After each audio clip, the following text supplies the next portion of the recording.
Welcome to the Music Shop Podcast, where we talk with music retailers from across the country about the challenges of running their business and how they succeed. I'm your host, Taylor Harnois.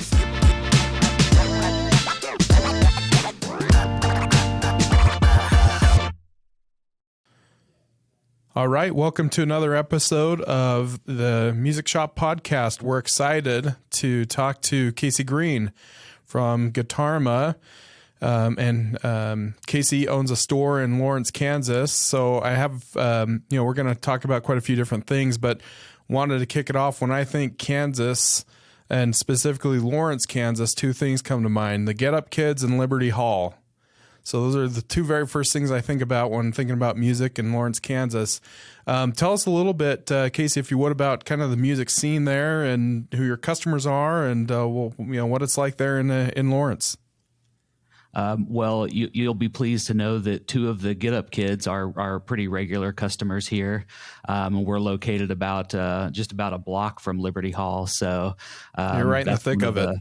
Yeah, that's one of the beauties of this location and this town in particular is we do get a lot of touring acts through town. And if you ever peruse through my Instagram page at Guitarma LFK, you'll see pictures of me with Billy Corgan and the guys from Ministry and a bunch of other bands that have been through. Billy Corgan was certainly the highlight for me, to be able to meet somebody that I had posters of up on my wall when I was a kid, and all of a sudden they're waltzing into my music shop was it's about as close to rock stardom as I've ever been. So yeah, that's cool. That's awesome.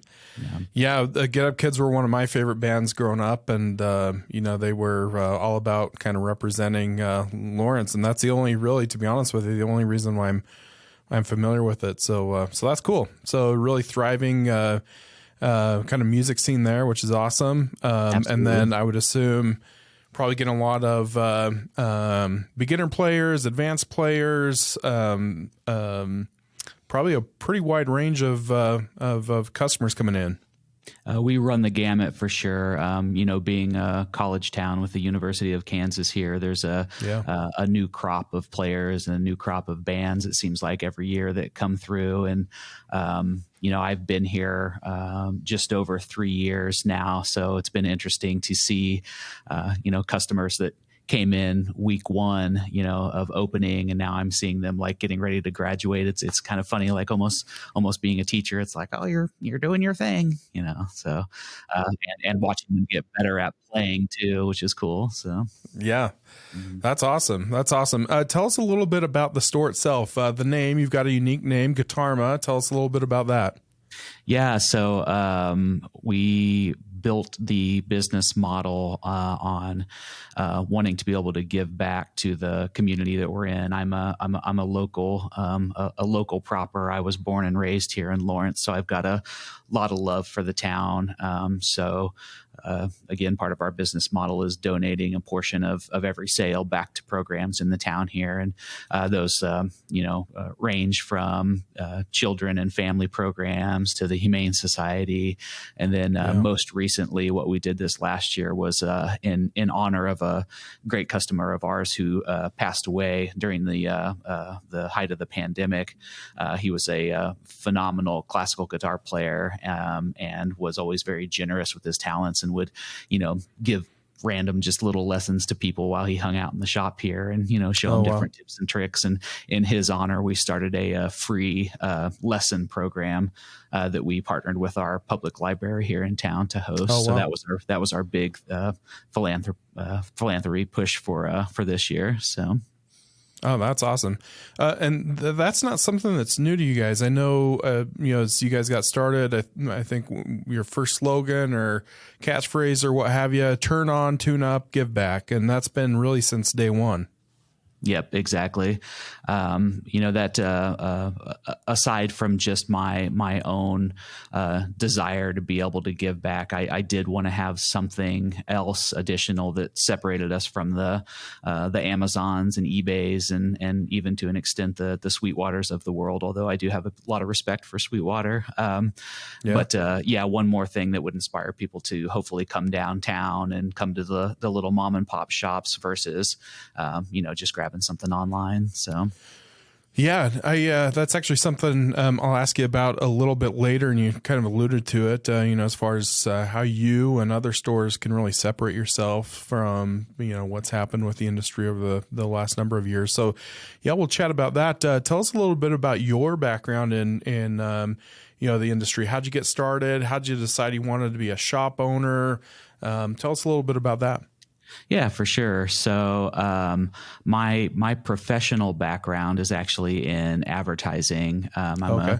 a journalism degree from KU with a focus in strategic communications, is what they call it. So I started my professional career in creative departments as a copywriter in advertising. Oh, wow. Having been in bands before, that was always the original dream, was to be a touring musician, or to write for Guitar Player or something like that. And Yeah.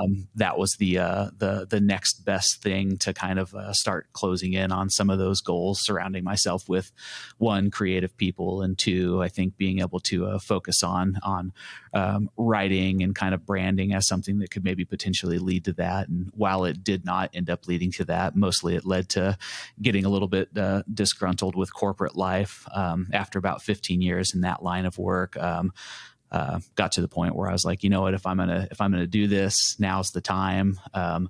Dumber people have done it before and been very successful, so why not me? So I took the plunge at the summer of 2019, and left my cushy advertising gig to jump into this. So. Was it any kind of one thing in particular that kind of drove that, or was it just kind of an accumulation of dissatisfaction, or was there kind of one thing that really kind of drove that? A couple things. I was commuting at the time, and not a horrible commute by any means, but I kept feeling more and more disconnected with the community where I lived, and it was hard to find work in my field in the town. So I wanted to create it myself, and having been a music lover, wanted to be able to surround myself with that passion as much as I could. So Yeah, that's great. So as you were kind of contemplating, starting this thing, obviously you went through probably quite a few different types of analyses to get in, to get into it. Trying to foresee challenges, that sort of thing. Can you talk a little bit, and then I'll ask you about maybe some things that you didn't foresee, but what are some of the challenges that you looked at before you got started, working in the industry, in this specific role as being a shop owner, and kind of how has that impacted the way you went about starting the business?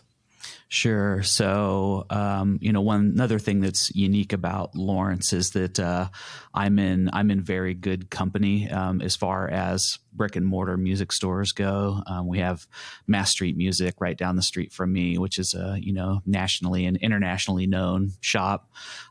Supersonic Music, kind of more of a percussion store in town. Richard's Music, another used music store, and then countless other random record stores and stuff like that. Yeah. So there's a lot of this going on. So I had to really think hard about proving to myself and to the SBA that there was room for another music store in Lawrence. And what I kept coming back to is, one, my focus being primarily in the used market. While all the shops in town have a selection of used stuff, I try to be the shop in town that has the biggest selection of used stuff, but not just like your regular pawn shop variety, trying to keep in boutique instruments, some of the more rare and unexpected stuff, and then the vintage as well. So. Yeah.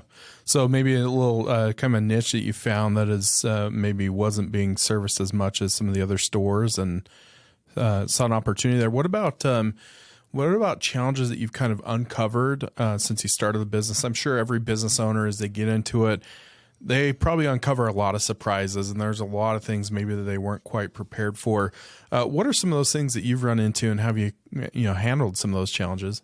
Sure. I think one thing that's been particularly interesting is that when I first opened my offering here is still a little bit more beyond just instruments. I carry used vinyl. We sell jukeboxes here, which is, again, another thing that's just something I'm interested in. So wanted to have around here. And then, rock and roll memorabilia. So we've got old posters and buttons and patches and, signed stuff when I can find it. I expected upon open that was going to be way more of a flashpoint, something that people were interested in. And when I, while I do still have that, it's certainly been the instruments. It's definitely a guitar store that just happens to have this other cool stuff that's more of a surprise when you walk in versus something that people are considering part of the destination. So But I anticipated that wider offering being more of a differentiator, and it hasn't ended up being that, which is, certainly okay. So, yeah, it's just kind of come back to the bread and butter of being, selling those music instruments and having that. I would imagine that, you talked about having some of the boutique guitars and some of the more vintage pieces and that I would assume that's been probably a big difference maker for you. So. Absolutely. Yeah. I think, so many of those instruments you aren't used to running into in the wild, unless it's one of the bigger dealers that do happen to have a wide selection of that stuff, working directly with those companies. But being able to source some of that, and having it used for people to get their hands on, even just having it available to try out, I think has been, really, really cool for people. So. As I was, getting ready to chat with you today, one of the things I noticed that a lot of your customers saying was that when they receive products from you, shipped and obviously in store, that the products were in much not only better condition, but seemed to have more TLC. They've been taken care of very well, packaged very well. Maybe some upgrades that they hadn't anticipated, that sort of thing. And it's always kind of nice to see that a store, going above and beyond what the customer had expected to see. And that was kind of a recurring theme as I kind of went through and was taking a look at what your customers have been saying. So tell me a little bit about that, what your customers can expect from you as they order from you. Yeah. So one thing that I wanted to be able to offer when we opened was that no matter the instrument that someone purchased, whether it was a $100 Squire Affinity Strat or one of these boutique Super Strats, knowing that when they get it, it's going to be in its best possible playing condition. So in order for me to ensure that, I've been very fortunate to be able to apprentice with a local guitar builder here in the area, Corwin Guitar Company. And he's been helping to get me more able to do just standard block and tackle setups on stuff, so that when they do get it, it's clean and playing as buzz free as can be expected. And that was something that, especially knowing the beginner guitar market, there's some guitars that, even off the shelf, brand new, don't come in their best playing condition. And being able to get instruments in that playable condition for young players, especially because there's nothing more, I guess, I don't know what the word I'm looking for is, to drive you away from wanting to play than an instrument that has action that's an inch off the fretboard. So. Yeah, you're exactly right. I think that's one of the challenges a lot of beginners face, is that they become discouraged very, very easily because it doesn't sound as good as they'd like it to sound. And little do they know, a lot of that goes back to just the original setup. And so, to have you guys kind of go that extra mile, I think that is something that's really missing. A lot of stores are missing that boat. But I can tell you even from personal experience, it goes a long way, when you go home with an instrument and it plays right out of the box, just how you would expect it to play. I feel like a lot of retailers are really just happy to move the product and call it a day. But you guys have really kind of gone above and beyond that. That in conjunction with the work that you do with the organizations there, with your mantra of giving back and that sort of thing. Those are a couple of things I think probably do distinguish you quite a bit. But that's what I wanted to ask you next is, a shop like you, kind of an independent store, how in the world is it that you guys can compete with, in an industry that's really kind of saturated with Guitar Center, and you've got the Sweetwaters. I mean, you've got some really, really big fish that really take up a big chunk of the market share. How does a store like yours get by? And not only get by, but excel? What are some of the tips that you could share to help stores kind of differentiate there? So I think with us, a goal from the very beginning was to try and be the most welcoming atmosphere that we could provide for any type of musician. There's certainly some perceptions of music stores that new guys in the market kind of need to combat. The not particularly nice owner, inventory covered in dust and overpriced compared to what you can find online. All of those things were things that we took into consideration when we opened. Yeah. It's like, everybody has the internet, so everybody can look up what an instrument costs. So we need to make sure that our pricing is fair and in line with what somebody can get it on Reverb for, because why else would they get it here if they can find it cheaper elsewhere? Yeah. And then that welcoming factor.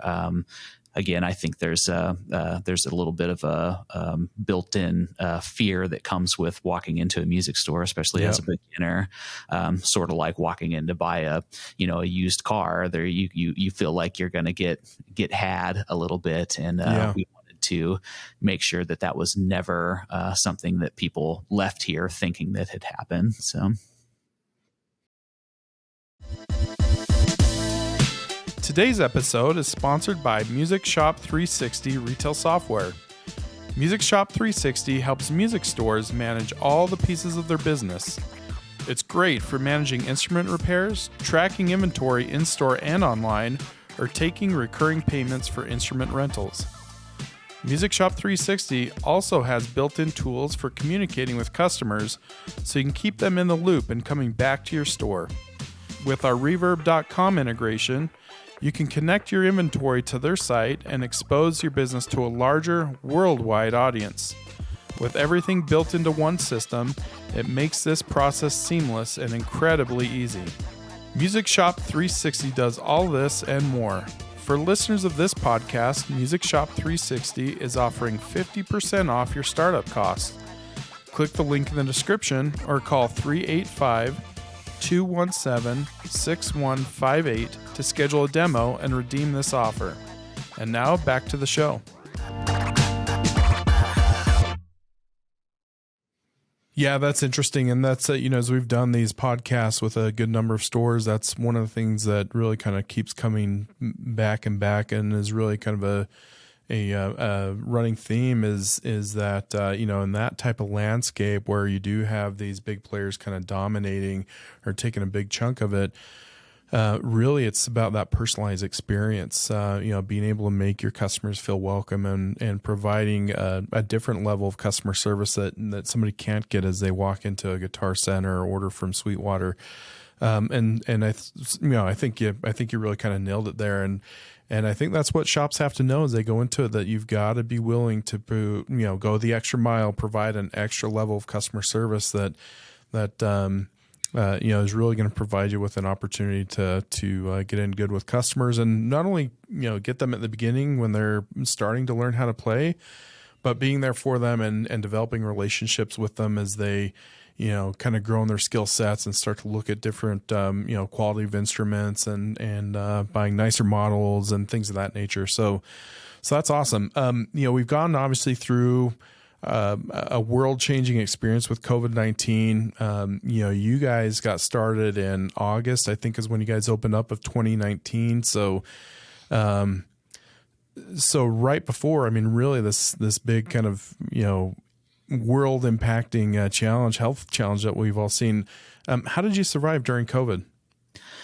I was very fortunate to have had my online infrastructure in place before we ever opened. Um, I knew from the beginning that online sales were probably going to be at least 50%, if not more, of what was going to keep the lights on here. So I wanted to make sure that that was a big piece of it from the beginning, just because to survive. That was where a good chunk of the revenue was going to come from. So when things did get bad and there was shutdowns and we were closed for I don't know, 4 to 5 weeks or something like that, maybe even a little bit longer. Yeah. My business, in fact, at that time did not see a drop that I expected, and we were still doing business through our website and then Reverb as well. I think that, I obviously didn't have any years prior to compare to, but I did know that things were, like I said, the lights were still on. So even if nobody was in here. So, and you mentioned this a little bit, but doing online sales, you guys have done a really fantastic job of keeping your website fresh. You've got great content on there. It's an inviting website. What are some things that you guys have done to really try to draw in those internet customers or online customers? How are you finding those customers, and how do you get them to keep coming back on your website? I think the most important thing for us as far as the web has gone is pictures of the instruments. I know it seems really kind of simplistic, but that's been huge for us.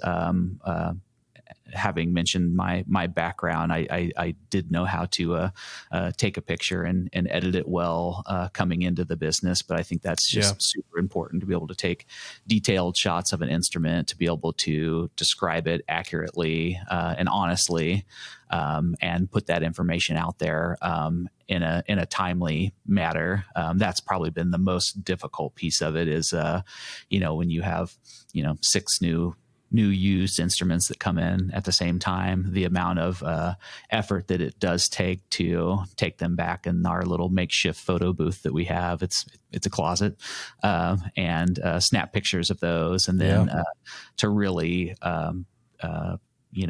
try to objectively critique an instrument for its condition, and then articulate that on the website. But that's been something that we do see comments on and positive reviews about, is accurate descriptions and nice photos. So. Yeah, the whole online presentation being really kind of critical to that. And I think that's one of the, that's a really, really big lesson for a lot of shops to learn. It's not, going the extra mile there and really, again, presenting the product for what it is, the piece of art that it is, and being able to convey that to potential customers is really the way that you're going to be successful selling online. So that's great that you guys have done that. Yeah, and I think your background probably helps quite a bit as well. So probably coming from a pretty strong position there to make sure that you're creating a good impact on your potential customers. Mm-hmm. One of the other things I wanted to ask you about is, and you've talked about this again a little bit, but how do you decide what to buy, right? So you've got vendors you work with, you buy and sell used gear.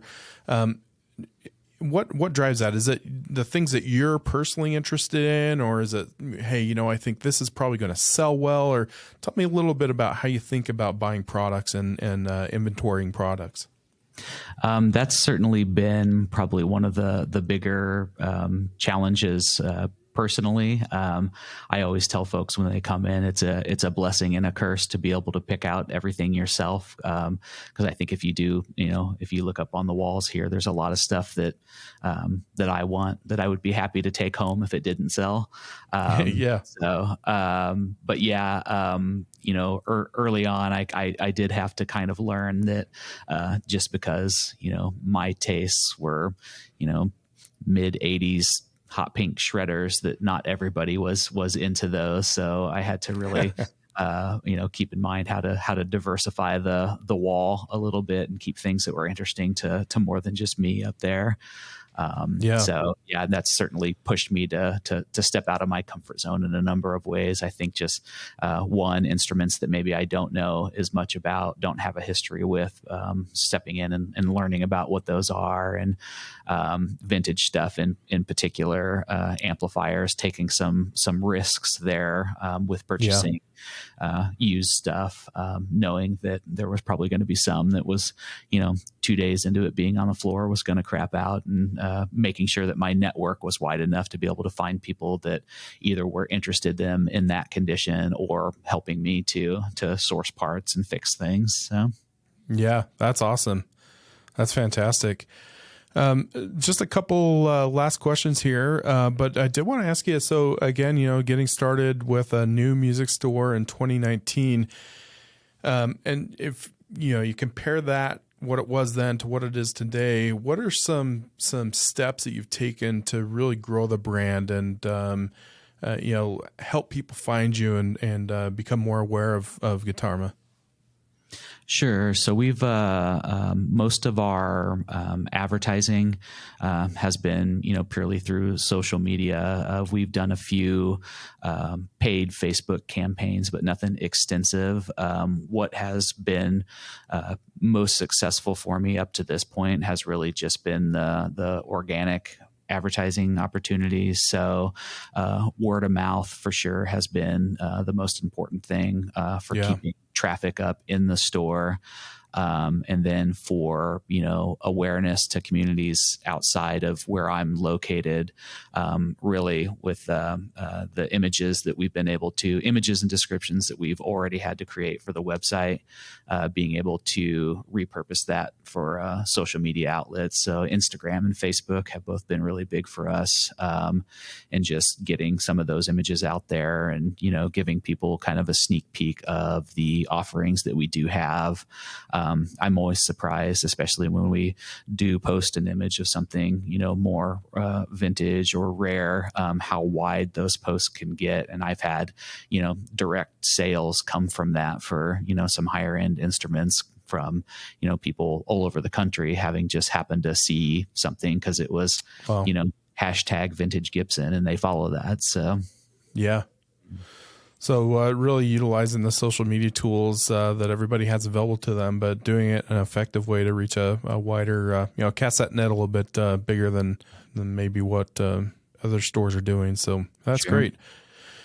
How has Music Shop 360, not only Music Shop 360, but technology and that sort of thing, how has that helped you be more efficient with your business?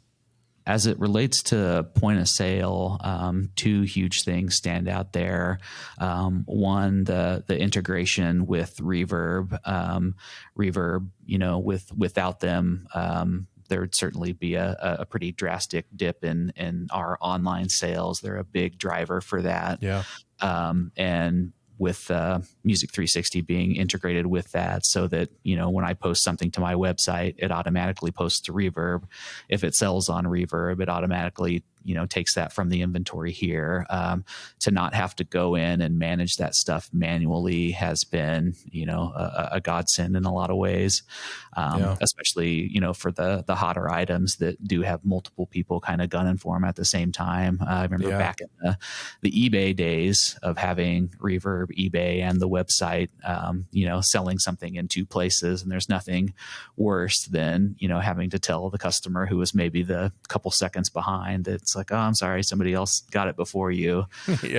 And then you take into account having to refund them and likely losing some PayPal money in that transaction. So it's certainly helped there. The second thing I think is just the inventory management and having all the tools that I need to make a clean listing right there for me. So it's really easy to write the description, present it in a way that I want people to see it, and then the image options too, to being able to just directly upload all that. And while I don't have a ton of direct site purchases, when I do, when those are outside of Reverb, it's super easy for people to do, and has been very nice. So Yeah, that reverb tool's been fantastic. That's one of the biggest pieces of advice that we share with brand new stores is look, if you're not selling on reverb, you're really missing the boat because they do just such a fantastic job of generating organic traffic. And then from there, it's on you as a store owner and the marketer to try to get those folks to then start shopping on your own website. But the organic traffic that's driven by reverb is a game changer for a lot of stores. And so, yeah, I think you're spot on there. For us new guys, especially, I feel like there's probably a good amount of years worth of brand equity and trust that I need to build up before my site becomes the place where people go first. But yeah, hopefully to come, I imagine. So I'll be ready when it does happen. So. Yeah, that's awesome. I did also want to give a chance to tell everybody that's watching or listening where they can find you, store hours, where you're located, your website, and what they can expect when they shop with Guitarma. Yeah, so we are located in downtown Lawrence, Kansas at 726 Massachusetts Street.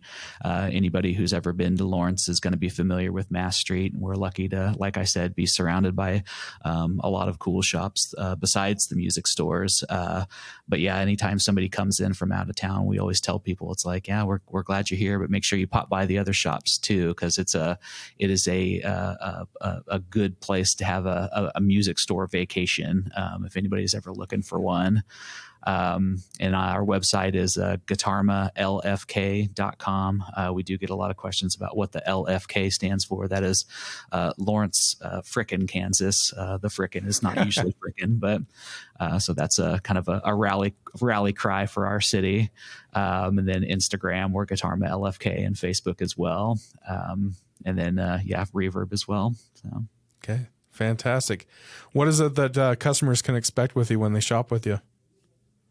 Like I said, we are definitely a welcoming environment. So we want people to play when they come in, stairway or not. We welcome any song to be played here. People always joke about that, and we're like, nope, we're just happy you're here. So, we will certainly make you comfortable.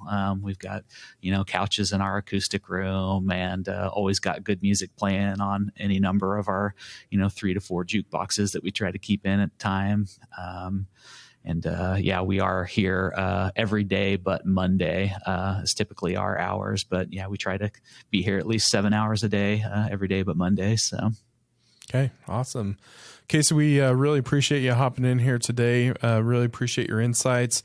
My favorite thing about the podcast is being able to talk to stores that are doing well, but also stores that are willing to kind of share best practices and help other folks who may be thinking about getting into the industry. And so you've done a fantastic job with that. We really appreciate your time today. Absolutely. Well, yeah, I definitely I want to see more of us. I want to see more mom and pop brick and mortar stores, because there's nothing quite like being able to jump in and get your hands on something. So that's absolutely right. Okay, thanks, Casey. Appreciate it very much. Yeah, you bet. Thank you so much.